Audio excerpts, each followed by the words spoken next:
Mucho han cambiado los coches en los últimos 25 o 30 años.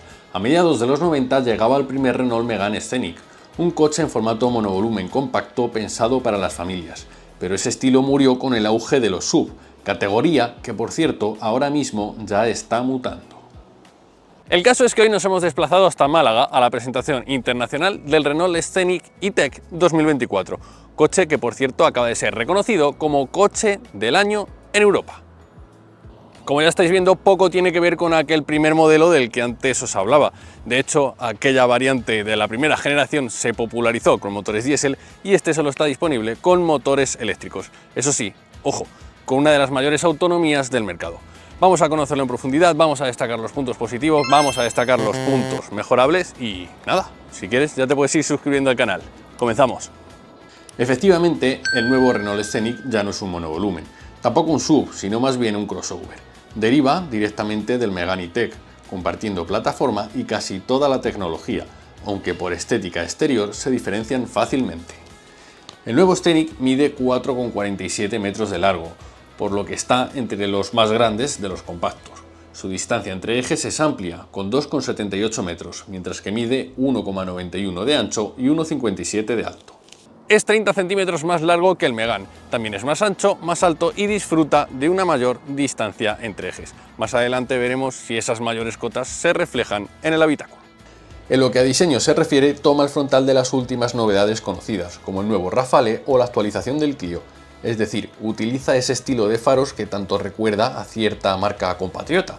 Seamos claros, a Peugeot.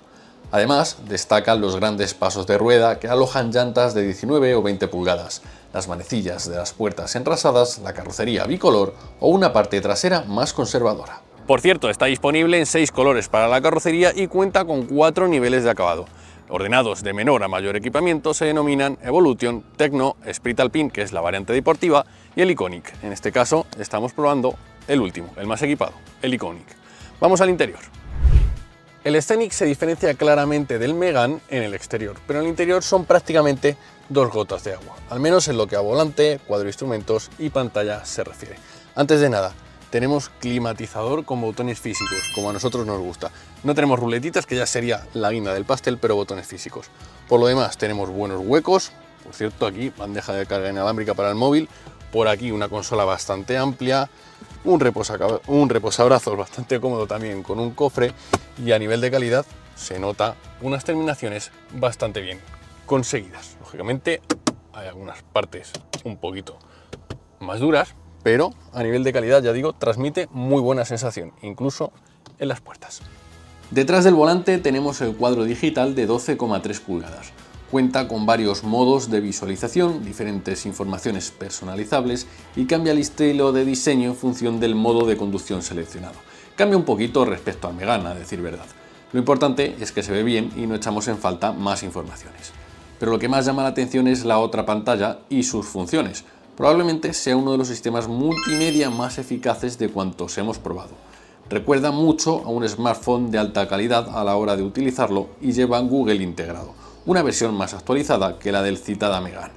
Tenemos Google Maps con informaciones como el porcentaje de carga que tendremos al llegar a nuestro destino y un asistente de voz, el Google Assistant, realmente efectivo y que nos entiende perfectamente. De hecho, tiene incluso Play Store para descargar aplicaciones. Además, está orientada al conductor, lo que siempre viene muy bien para manejarla durante la marcha, aunque ya sabemos que eso no es lo ideal. Ni que decir tiene que se puede vincular con Apple CarPlay y Android Auto sin cables. Una de las diferencias del Scenic respecto al Megane es el techo panorámico. En esta unidad llevamos el opcional techo Solar Bay. Y es muy curioso porque tenemos un campo magnético que oscurece o deja pasar más luz al cristal. De hecho, por aquí podéis verlo. Cambia en distintos segmentos. De hecho, podemos llevar esta mitad, por ejemplo, totalmente transparente y la parte trasera totalmente opaca, a la inversa, o todo el techo entero transparente o totalmente oscurecido. Lo que llama la atención es que al preguntar a la marca si no era más sencillo o más económico utilizar un techo de toda la vida con sus cortinillas, nos han dicho que el desembolso es de 1.500 euros, por lo tanto no hay una diferencia económica muy grande y además tampoco perdemos altura. Muy bien, bastante correcto, desde luego, buena solución. Por otro lado, antes decíamos que el Scenic es considerablemente más grande que el citado Megane. Vamos a ver si esas mayores cotas repercuten en las plazas traseras. Aquí delante ya habéis visto que vamos bastante desahogados, lo dicho. Vamos atrás. Como veis, tenemos una puerta bastante amplia, lo que viene muy bien para acceder en prácticamente todos los casos. Y digo en prácticamente todos los casos porque si tenemos una pared muy cerca, lo dificultará. Pero bueno, ya estamos aquí sentados. Nos ponemos cómodos y, como veis, tengo una gran distancia con las rodillas respecto al respaldo delantero. Yo, para que os hagáis una idea, mido 1,76. Como veis, ya os digo, bastante margen. Para la cabeza tampoco vamos nada mal. 4, 5, 6 dedos incluso, muy bien. Y en anchura, pues lógicamente, como ocurre en todos los coches, pues es un coche pensado para 4 ocupantes principalmente, pero creo que una quinta persona podría ir relativamente, no te voy a decir cómodo, pero bueno, no iría incómoda del todo porque, entre otras cosas, no tenemos túnel de transmisión. Y ya que he citado esta parte de aquí, tenemos salidas de aire, pero no climatizador trizona, para entendernos, no podemos controlar la temperatura. Y por ahí aparecen un par de tomas USB. Lo que me gusta de este coche es que la calidad de las puertas traseras, hombre, son plásticos duros, pero por lo menos el apoyabrazos es un poquito movidito, lo que siempre es agradecer. Además, tenemos un revistero por aquí donde también se puede guardar, por ejemplo, una tablet, y por aquí hay algún que otro huequecito para, a lo mejor, pues, colocar ahí el teléfono móvil mismamente. Más cositas, y esta me encanta. A ver si soy capaz. Por aquí tenemos un reposabrazos central muy completo. Fijaos, lo primero, levantamos esto de por aquí y tenemos una bandejita donde podemos colocar perfectamente, donde podemos dejar un teléfono grande, una cartera o cualquier objeto más o menos de ese tamaño. Un par de tomitas USB y fijaos en esto, unos posavasos deslizantes, que es muy curioso, y aquí podemos colocar pues una tablet para que los ocupantes de estas plazas pues vayan entretenidos. Por aquí aparece otro compartimento y no está nada mal. Si lo utilizamos con una posición normal, pues esta zona también está bastante mullida y viene muy bien para apoyar el codo. Muy curioso, sinceramente, este reposabrazos central. Ahora sí, vamos a echar un vistazo al maletero de este nuevo Scenic. Como veis, le damos al botoncito, tenemos portón de apertura automática. Una vez desplegado el portón, lo primero que llama nuestra atención es que tenemos una boca de carga bastante ancha y un pelín alta, lo que dificultará pues a la hora de cargar, por ejemplo, una maleta muy pesada o algún objeto bastante grande. Por lo demás, tenemos un hueco de 440 litros, que es una capacidad correcta teniendo en cuenta las dimensiones exteriores del vehículo. Los tapizados son bastante agradables, tenemos argollas y ganchos para perchar o para colgar alguna bolsita, y luego además tenemos un doble fondo por aquí, donde, como ya estáis viendo, tenemos los cables de recarga. Bueno, bastante correcto, sin duda alguna. Como decíamos al comienzo, el Renault Scenic es 100% eléctrico. Se olvidan totalmente de los motores térmicos. Tenemos 2 niveles de batería y 2 niveles de potencia. La variante pequeña se llama Autonomía Comfort y lleva una batería de 60 kWh. Alimenta un motor eléctrico de 170 caballos y 280 Nm de par, homologando en ciclo mixto una autonomía de 430 km. Se puede cargar en corriente alterna a 7 kW de serie o hasta 22 en opción, mientras que en continua la potencia máxima es de 130 kW. En nuestro caso estamos probando la versión de mayor capacidad. Esto significa que tenemos la batería de 87 kWh. Homologa una autonomía de 625 km, que es una de las más grandes en el mercado actualmente, y se vincula al motor de 220 caballos. Si te preguntas por las recargas, en corriente alterna acepta 7 kW de serie, opcionalmente se puede ampliar a 22, aunque yo creo que es algo que tampoco es demasiado necesario, y en corriente continua, es decir, en un punto de carga rápido, puede llegar a los 150 kW. Dicho esto, pues me pongo al volante y os sigo contando más datos mientras vamos conduciendo y lo vamos probando. ¿Os parece?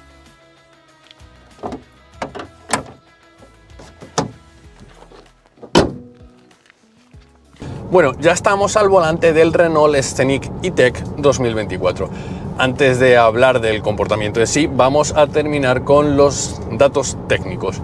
Decía que estamos con la variante más potente de las dos disponibles, la de 87 kWh de capacidad de batería, y se asocia obligatoriamente al motor de 220 caballos y 300 Nm de par.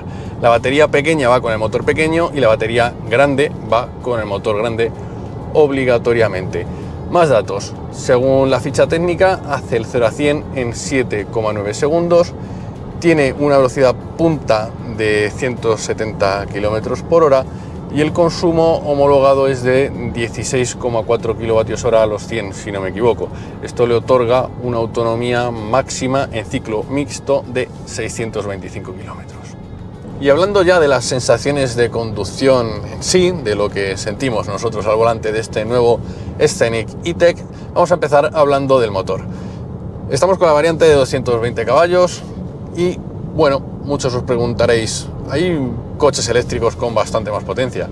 Sí, pero sinceramente para un coche de corte familiar no creo que sea necesaria más potencia de esos 220 caballos. Tenemos una respuesta suficientemente solvente y yo creo que es más que suficiente para la mayoría de situaciones. Por lo tanto, bajo mi punto de vista, está bastante bien.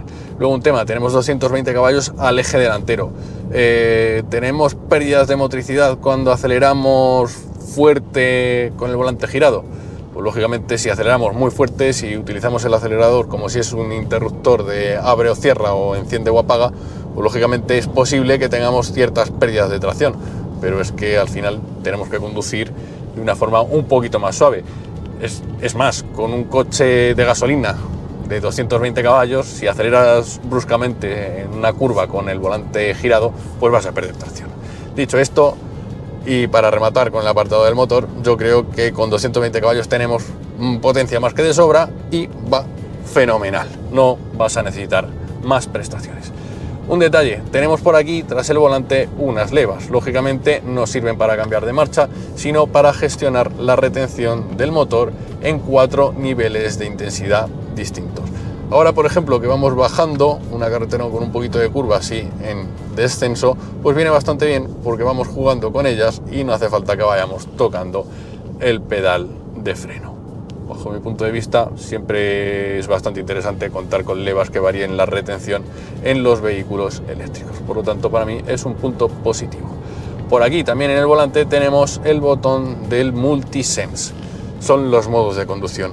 En este coche no tenemos suspensión adaptativa, por lo tanto solo cambian la respuesta del acelerador, es decir, la forma de entregar la potencia a las ruedas, y el peso de la dirección.